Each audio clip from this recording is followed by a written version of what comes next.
Hello, Romantics. I'm Sarah Gomez, author, romance lover, and host. You're listening to Romancing the Story, a podcast centered around writing, reading, and story structure, all with a twist of romance. You're in for a monstrously good episode for the spookiest time of year.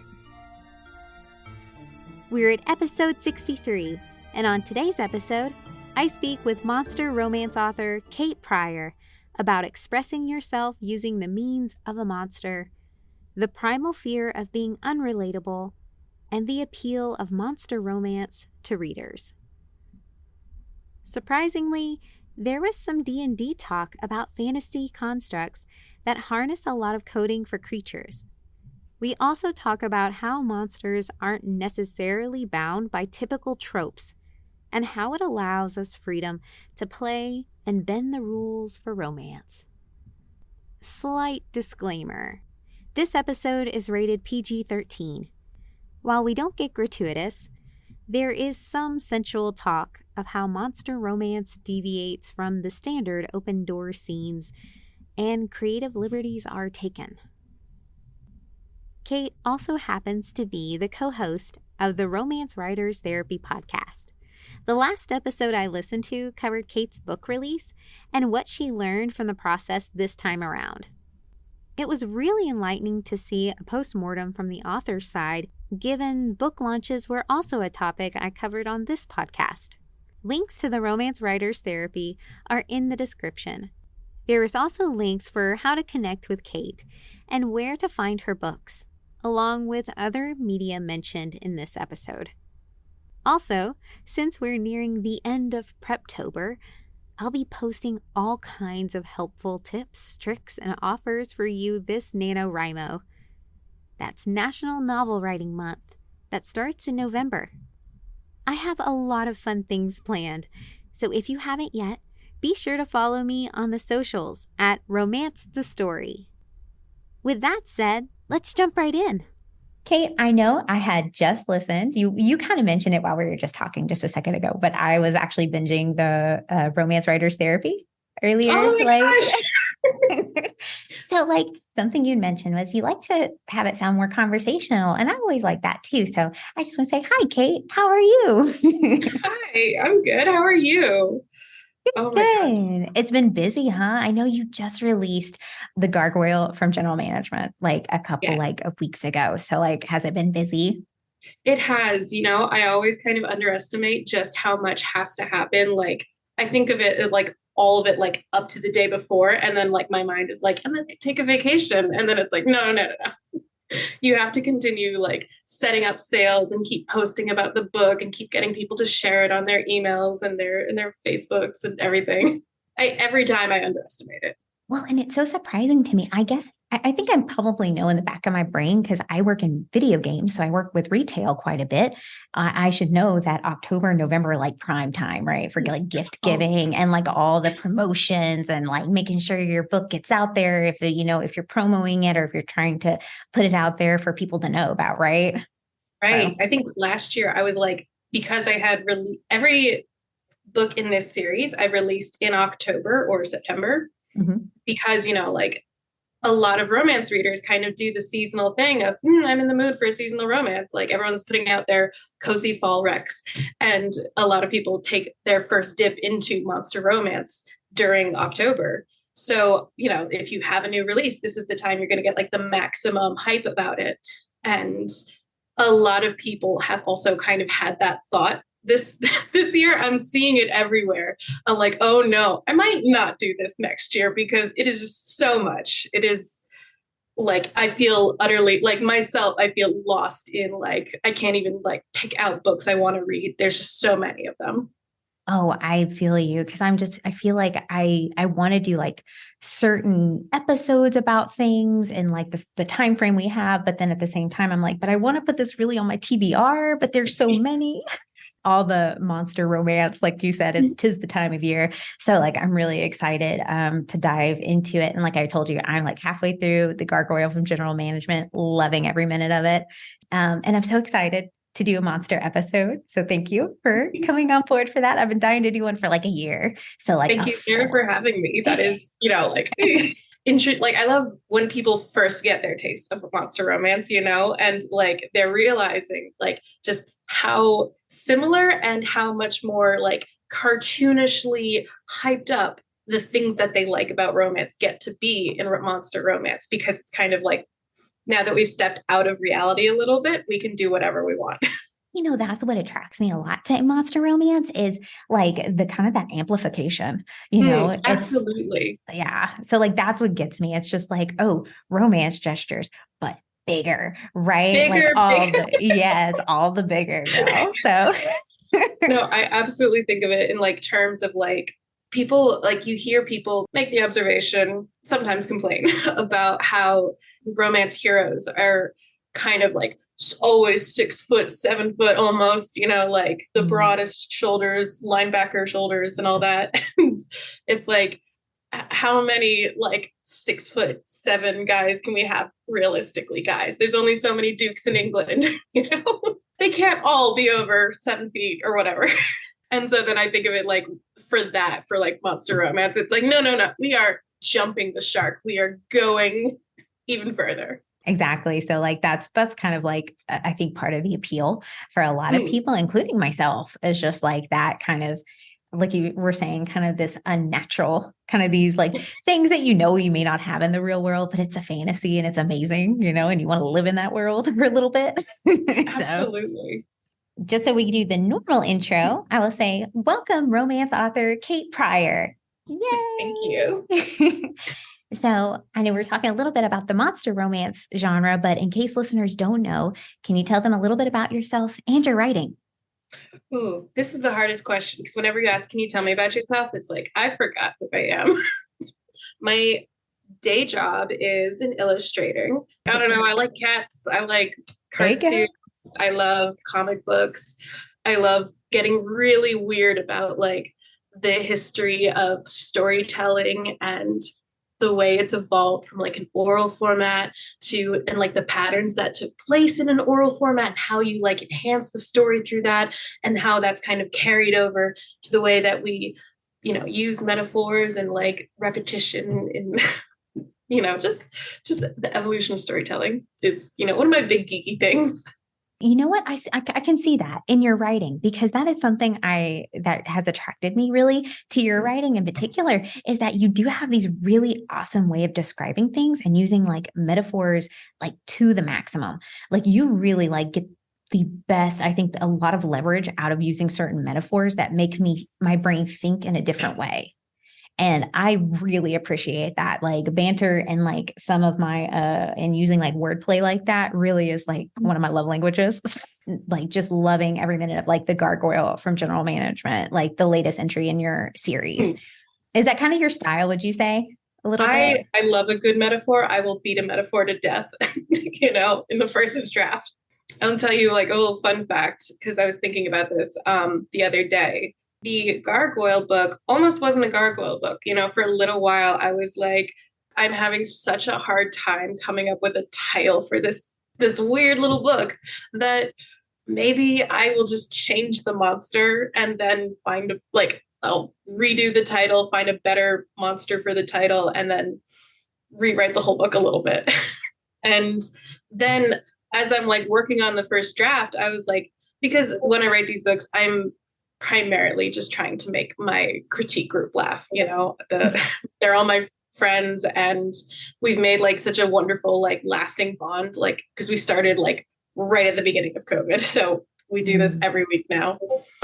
There's this moment where like he takes her hand and then she's like, I feel like pigeons in my chest, and I was like, oh no, he has to remain a gargoyle now. I can't get rid of this metaphor. Yes, that was something that I was curious about since you released the latest book. We were saying like the third book in your Claws and Cubicles series, the Gargoyle from General Management. Congrats on that. Oh, thank you. And so now you have like, you have a lich, an orc, and now the gargoyle and the gargoyle and the siren, all as love interests. So you obviously said that you were thinking about, should I keep it a gargoyle or not? So like, how did you hone down, like, obviously the metaphor helped with how you figured out the love interest, right? But then how did you figure out the other love interest was going to be a siren? Oh my gosh, I went so back and forth on that because I knew I wanted her. I knew she had to be not human because I kind of hinted at it in the previous book. And then it was like, oh, she's a fun character. She has to have the next book. I hate to boil my books down to like one single thing, but like the basis of each book is just, what if two people were supernaturally horny for each other? Every plot is that. And that's kind of what I love about monster romance, is that you can have that as a plot. I was like, so she's either going to be like some kind of succubus, and I just kind of kept going through all these different types of monsters and kind of like not really finding any that I liked for Gwen. This is something that Shoshana Rain, who does romantasy and fantasy mainly, is the way, like something she's constantly talking about is the way that Christianity as an overall has kind of like permeated mythology, our folklore, and we don't even see how it like is pervasive in the day to day, and to really examine the ways that it carries anti-Semitism with it a lot of the time into our current fantasy builds, you know? And so when I was like, she's going to be a succubus, I had to go look it up, and I was like, oh no, it's anti-Semitic. And so I had like a little moment like, okay, now I'm just going to go find something else. And then she became a siren. And because I really like the whole, her having such a close relationship with Kathy, who is a harpy, you know, I was thinking sirens and harpies, you know, kind of go together. I like that. And well, and I never see a siren really, you know, in like all Right. these monster books I've read. And like, you know, I love having seeing, you know, certain tropes over and over and over, like the orcs, and now the gargoyles seem to be really popular, or at least getting more popular. And like, I love seeing them all, but I like the siren was definitely new. And I love how you built her out. Like she has a certain set of characteristics, right, that people associate with her as a siren, but then she's not quite what everyone perceives her to be. And in fact, she goes about hiding it because of like kind of what everyone might think of her being a siren. And I thought that was a really interesting twist. I mean, you really kind of, I feel like, took these ideas and really expanded upon them in a way that like I don't really see too often in monster romance books. Usually it's a kind of a fish out of water kind of story, as opposed to like, you know, we're already in this world, we're already established here. And these are the characters who have their own nuances, who have their own characters, their own backstories, right? And then all the baggage that comes with it. I do have a good recommendation for another siren book if you want to see more sirens. Oh, yeah. Desirée and Nicole. I gotta look that up to like be double sure. She has a series of 2 or 3 books out, which are, they're more mermaidy kind of sirens, I think, but like they're also very vicious and bloodthirsty, which I love that she didn't like hold back on that. You know, like we're so, a lot of the time in monster romance, I think people are so afraid to like let the monsters be monstrous, you know? Does that like make sense? We kind of make it a little bit sanitized. Some people like to experience one of the characters as like almost an avatar for themselves. Some people don't. Some people really like to appreciate the character as themselves and like the dynamic between two characters. Like there's a lot of different ways of like doing that. And like, well, and I like that idea. I like that idea of like it's either used as something you can kind of either project on, like the idea of yourself or someone else, or like it is a fictional character that stands on its own, that you enjoy their personality and you like the way their character is written. So it's one of those things too. I can agree with that, you know, sometimes having that as in the reader's head, and sometimes like maybe getting too monstrous like doesn't compute with, oh, I see myself in there. but there is such a long storied history of like what humanity's relationship is with the archetype of the monster, to see yourself reflected, to see your worst fears, to see the erotic, you know, all these things are like, and the way that, see, I'm also a big horror fan. So there's such rich commentary in the horror genre of reflecting humanity's current emotions and fears, which is like such a great like thing to tap into. And I think romance it with this subgenre has like a great opportunity to kind of tap into these deeper fears. And so like kind of working back to your question, the thing about Gwen feeling the need to hide what is monstrous about her was kind of like not a direct metaphor, but like a little bit of an analog for like my own feelings about like my bisexuality. And like when I interact with other people, it's always like, I'm just going to keep this part of myself to myself because I don't feel like, going through the song and dance with people, and then it becomes this like, are you actually just hiding yourself from everyone just because you don't want to go through everything again, and all that stuff. Like I poured so many feelings of my own into Gwen that I was really worried about how people would perceive her. Cause like I wrote her a little bit too close to my own heart, I think. Well, I can feel that because she does feel more personalized than the two previous protagonists to me. She felt more, not to say the other ones weren't three-dimensional, but she felt more three-dimensional. You know what I mean? She felt like I knew her. Like I feel like I could have known her, even though she's a siren and she works in evil corporation that has supernatural beings. Like I still feel like I might have known her at some point. Right. So. No, that was the thing. I was so happy and so excited to see people say that they found her so relatable. It's like, yes, not to like dive into like the core fear at all of us that we're unrelatable, that people will not communicate with us, that will not relate to us. And I think like that's one of those things you see get like demonstrated with monsters in the history of storytelling. No, absolutely. I think you're spot on with that because that's I think a big appeal or a big part of the monster romance. It's such a creative, lively subgenre of romance.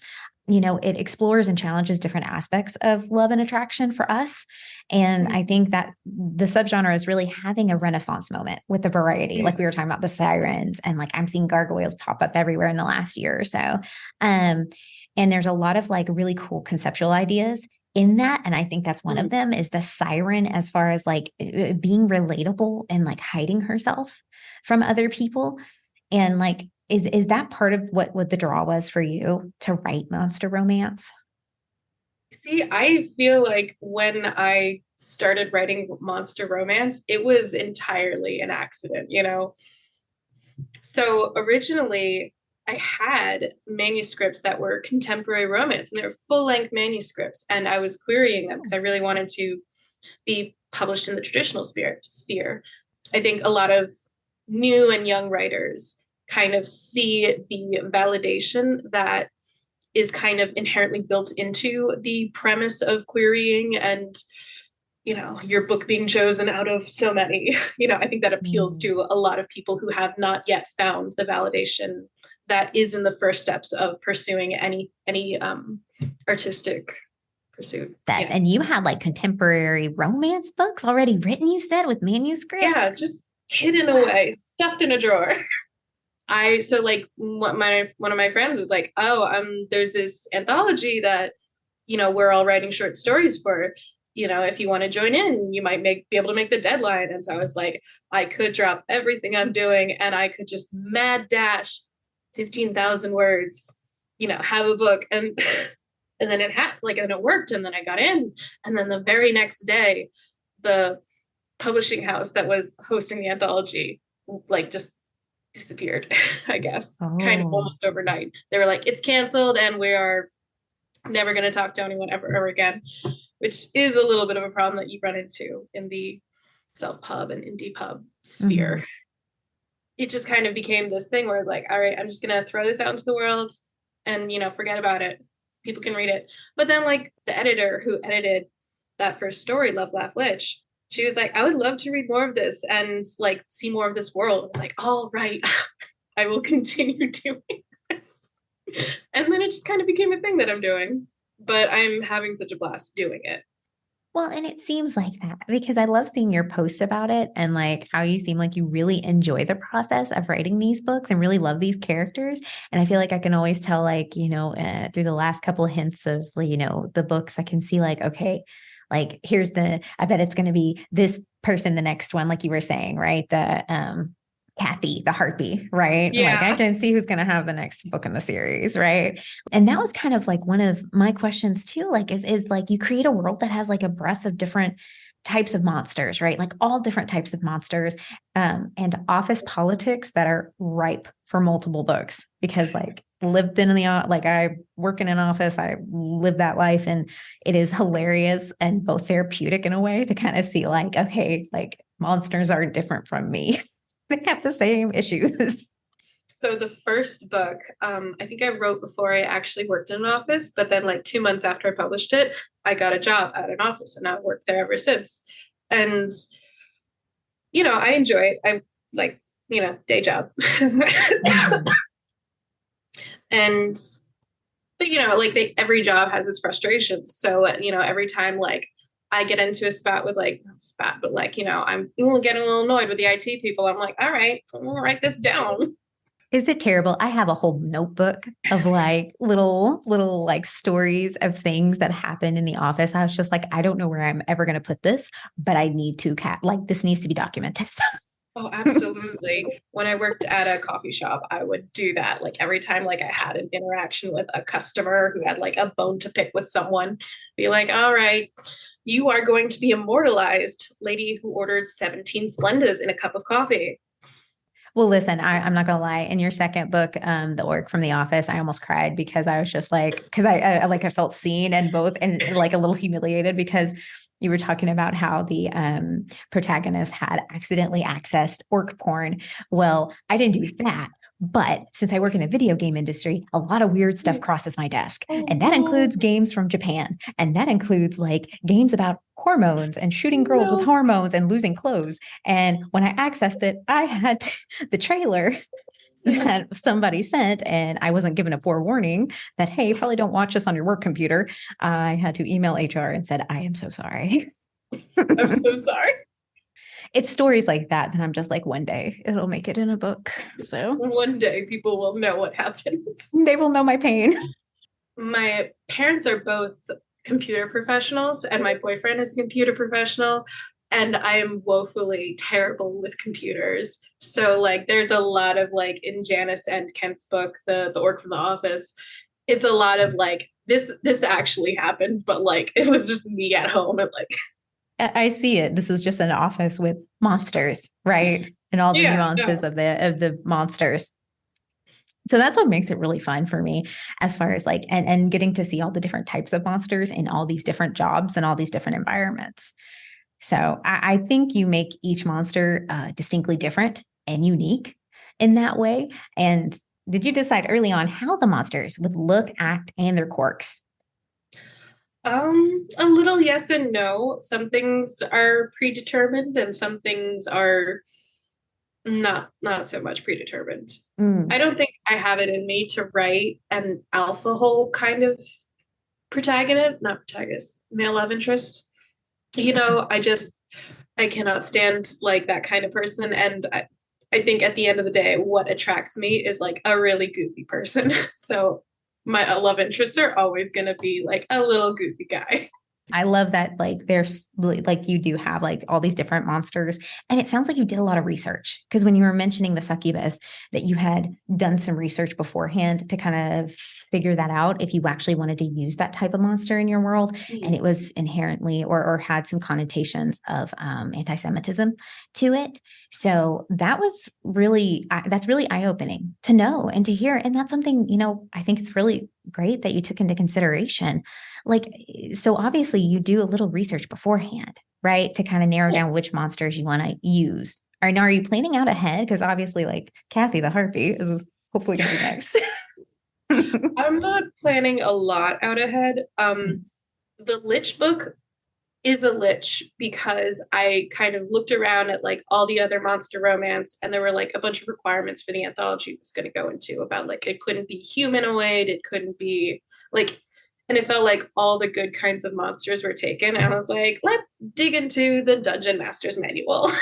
If you ever play Dungeons and Dragons, Nice.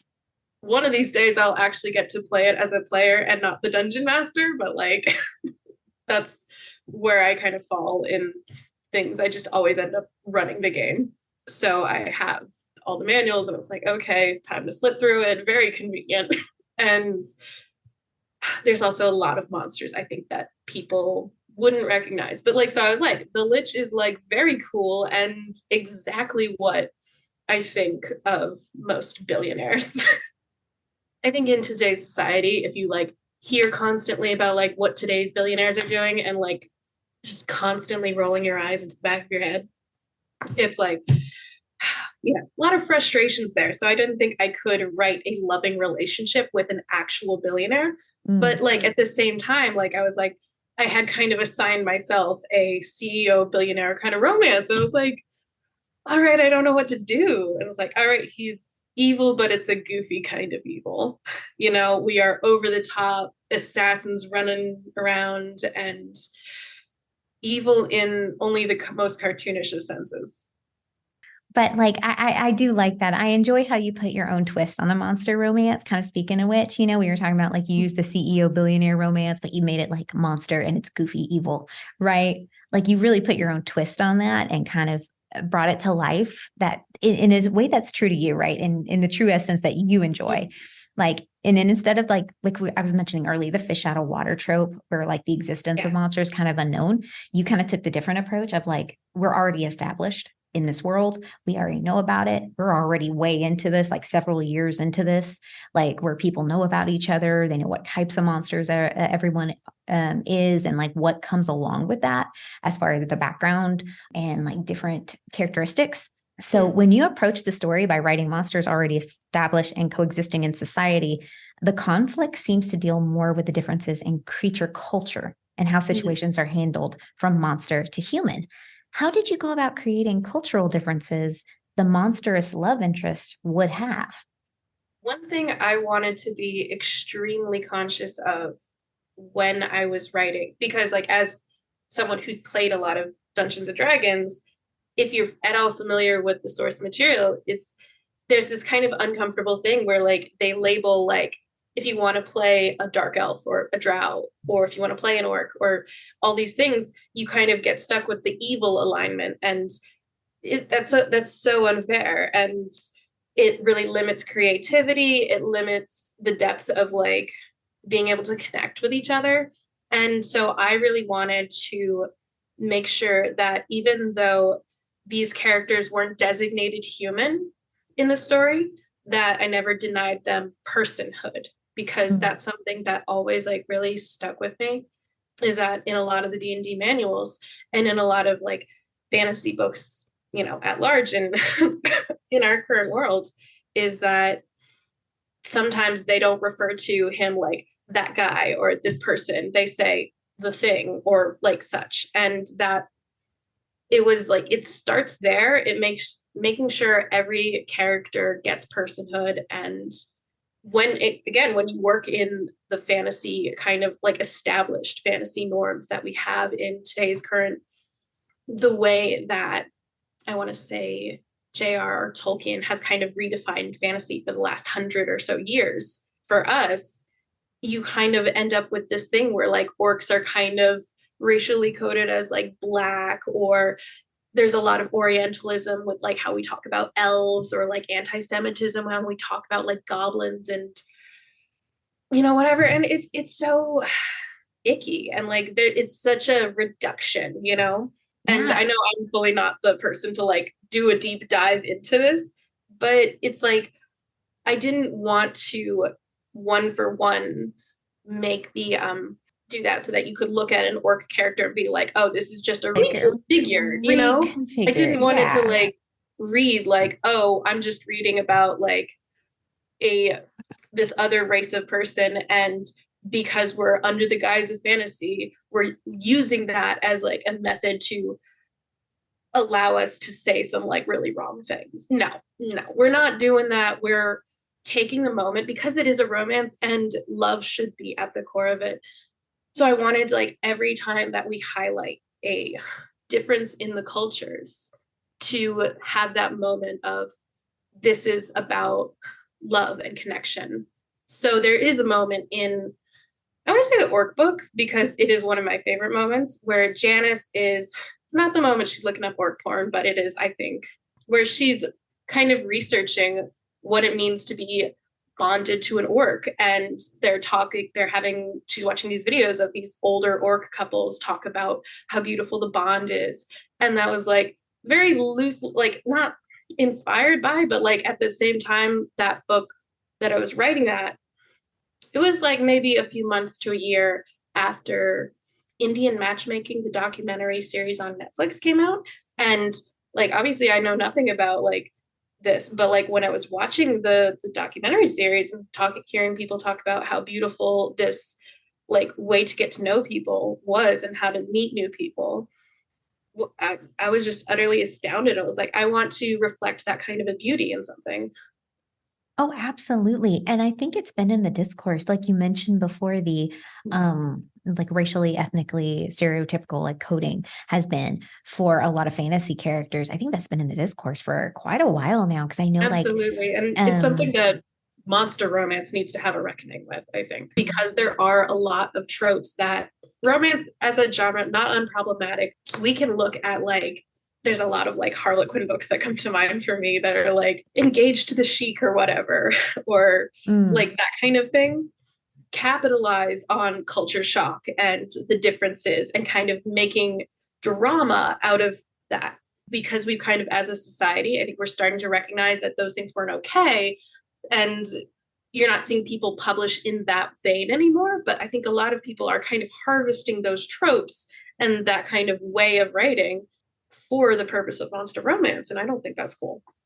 And that's and that's a good thing to keep in the back of your head, right? If read a monster romance, which I haven't come across any quite yet, but I'm also very picky about what I choose to read. If it gives you the ick and you're reading it, maybe possibly a reason why, right? That it might have some undertones of like coding in there, some like ethnic, religious, some kind of coding of some sort that maybe you're not really sure about and you don't feel right about. I mean, we have speaking of which, we have kind of had a reckoning in a lot of ways, especially in the romance genre, with like reverse harem. We totally changed that around and said, why choose?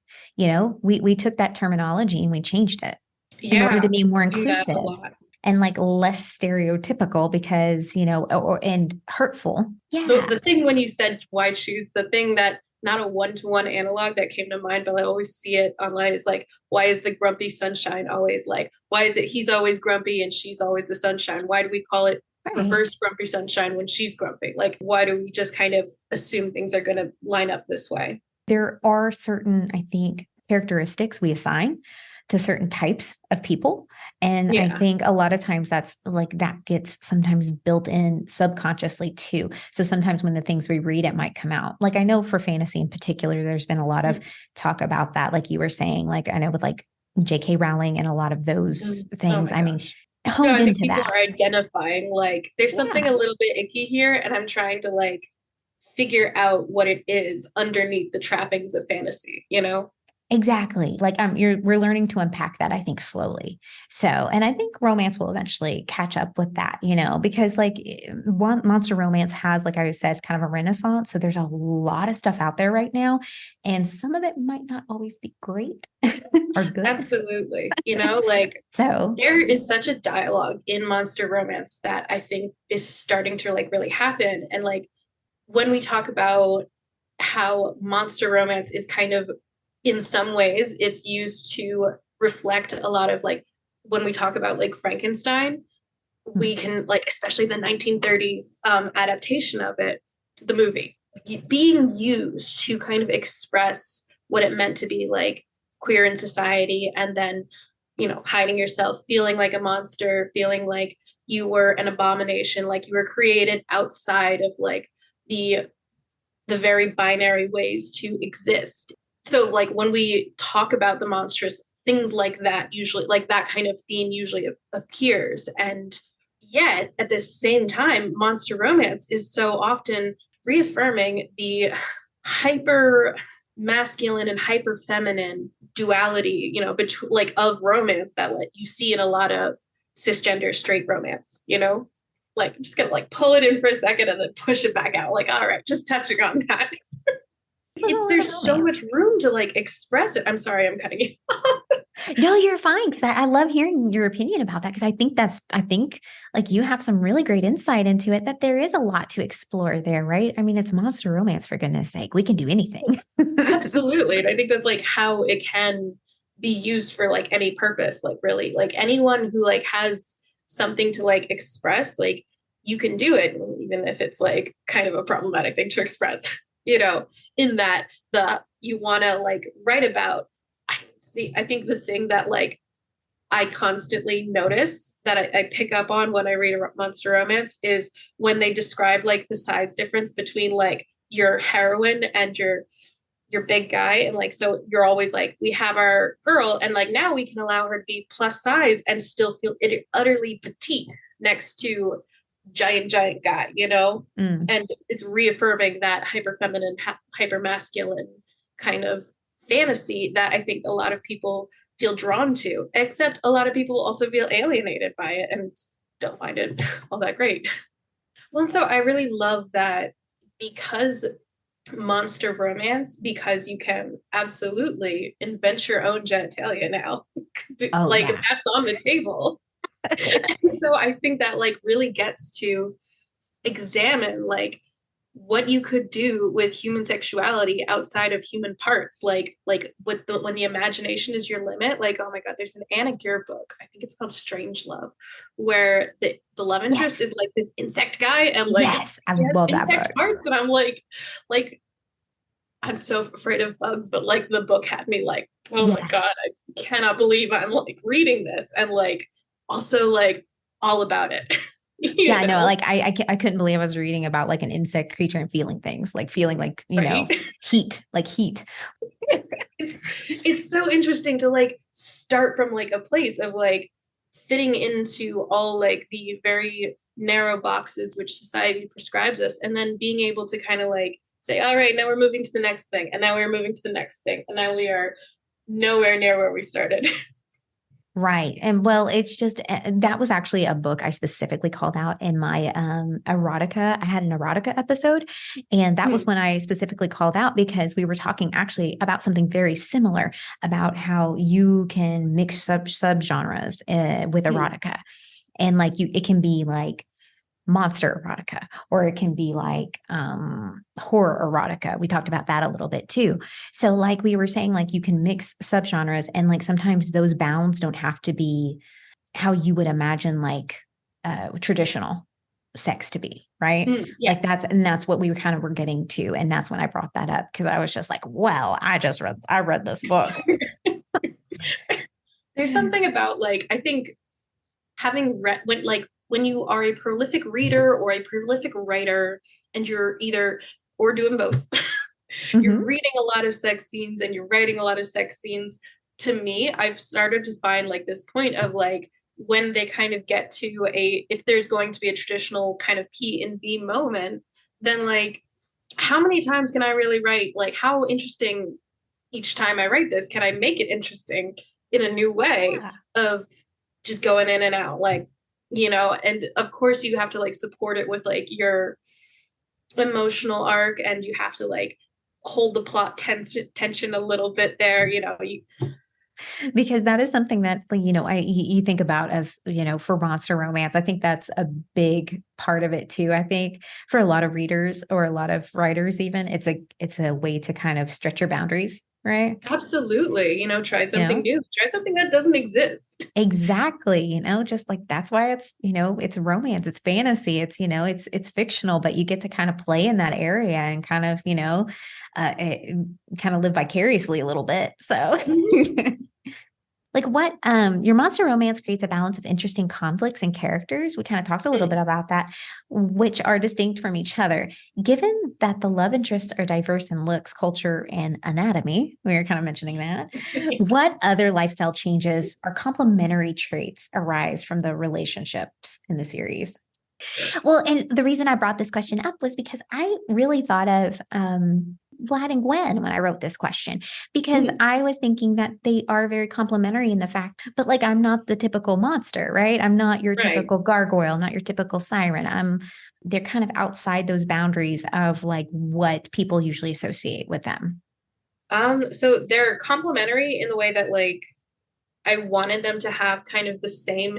I feel like I do end up doing this with every book. So I'm just going to start doing this from now on, like from the top, like this is the intent because I wind up here anyway, that I want the emotional wound that both characters carry from the beginning, that kind of needs resolving, that needs growing and healing over, to kind of reflect each other, but in different ways. But it's at its heart, it is the same wound and it is the same kind of why they understand each other, you know? So Gwen feels this imposter syndrome and she feels like nobody sees her, no one really notices her. And at the same time, she's like going to die if someone notices her, you know? And I think he feels that like if he needs to notice people. He needs to go this extra mile to make people feel seen and appreciated. And because he didn't feel seen and appreciated when he needed to be. And which is something I kind of now I'm like, I wish I like focused more in the book on that. Like, you know, I'm having my, should have kept writing it. Like after the book is published, regrets, like, I have more scenes to write. Things have to end projects and let them be ended. Like I have such a problem with that. But same. I always want to touch it more. And I'm just like, I can't, I need to stop. I know it has to stop at some point, but you're always like, but I could keep touching it. Exactly. Which is why I just at some point throw things out the window. Like, all right, it's gone forever. True. Well, and you know, you keep readers engaged if you do bonus content. I'm always down for that. They're very different because I wanted to not, and like this is also kind of the reason that they're different from one book to the next, is that I didn't want to feel like I was repeating myself, you know. Sometimes when you read a series where you really get to explore the world and you get to have such depth and, you know, granular details and understanding of each type of monster, but you also kind of feel like the same things kind of start getting repeated and you're like, all right, I can see how this is going to go. And so I kind of like didn't want to fall into that path yet. Like I always love when you can take a trope and you can analyze it from like all these different angles and you can do something different, but those do run out at some point. And then, or like the amount of takes you can come up with maybe run out. There's always going to be someone else who can come up with something new. But I wanted to be able to keep creating in new different directions and not feel constricted by what I previously wrote. Also, because then you'd have to like continue to get like, you would have to keep going back and reading it and making sure that like I didn't change one thing from like one book to the other. That's kind of like two reasons in one, but it's like it kind of doubles. Well, and they're fantastic reasons because I do see a lot of like complementary traits, right? Some differences in complementary traits, but they're different enough within each book, I feel like. But I still connect with them and I still see like, okay, I can see where the spark of attraction is here. It was very well done. You did a fantastic job. Thank you. I'm so glad you enjoyed it and that you stayed up so late reading it. Since we've talked so much about all these awesome books of yours in the Claws and Cubicles series, where can listeners find your books and how can they connect with you? Okay, so everything you need to like ever find from me is on my website, kate-pryor.com. You can sign up to my newsletter on there. You can find all the buy links to my books. You can find random blog posts of just, you know, my rambling thoughts of trying to keep people updated. And I believe all the links to my socials should be there. I'm at by Kate Pryor, pretty much everywhere. You know, Threads, Instagram, TikTok, Twitter. thanks so much to Kate for joining the show. If you like this kind of content, don't forget to subscribe wherever you listen to podcasts. That way, you're the first to hear new episodes when they drop. And if you get a chance, feel free to leave a review. It helps support the show and allows more opportunity to bring in all kinds of new guests. There's also a link to the YouTube channel in the description if you'd like to see the interviews with some of the guests and see them show off their lovely books. Book recommendations for this episode: The Gargoyle from General Management by Kate Pryor and Called to the Deep by Desirée M. Niccoli. As always, stay safe, be well, and keep writing. Bye!